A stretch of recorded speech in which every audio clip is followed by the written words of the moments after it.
C'est l'image qui embarrasse la famille Lang, Jack Lang, avec l'homme d'affaires américain Jeffrey Epstein. C'est en mars 2019, à Paris, devant la pyramide du Louvre. À cette époque, il existe déjà de lourds soupçons contre le financier américain. 3 mois plus tard, d'ailleurs, Epstein sera inculpé pour exploitation sexuelle de mineurs et incarcéré. Dans une interview exclusive, Jack Lang nous affirme que c'est seulement à ce moment-là, lors de l'inculpation, qu'il a découvert les agissements de Epstein. J'ai appris les crimes abominables commis par lui. Je suis tombé de l'armoire. Comment cet homme si courtois, si charmant, si généreux avait pu être perpétré de pareilles abominations. Et évidemment, nous avons coupé court avec lui tout aussitôt. Ces révélations font partie des 3 millions de pages, de photos, de vidéos publiées par la justice américaine sur cette affaire tentaculaire. Le nom de Jack Lang revient 685 fois sur le site ouvert par les autorités sur ce dossier.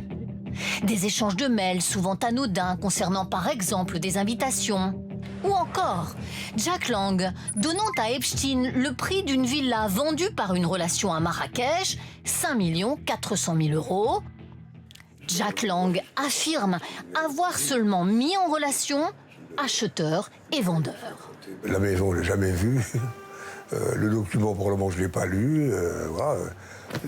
Je rends service à des amis, c'est tout. Vous l'imaginez bien, je n'ai jamais reçu 1 centime de lui. Pas plus que ma fille Caroline n'a reçu 1 centime de lui. Caroline Lang, dont le nom revient aussi beaucoup dans les documents, elle aussi s'exprime pour la première fois. Elle a créé avec Epstein en 2016 une société nommée Prytanée, basée dans les îles Vierges américaines. Il s'agissait de faire du mécénat. Tous les deux sont suffisamment proches pour que Epstein décide dans son testament de lui verser 5 millions de dollars.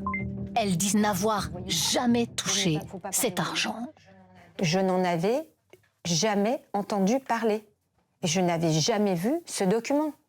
Je n'ai jamais été saisie par la justice américaine ou par un avocat de M. Epstein m'informant de son testament. Caroline Lang a démissionné de la tête d'un syndicat de producteurs de cinéma. Elle dit ne pas vouloir fragiliser cette institution.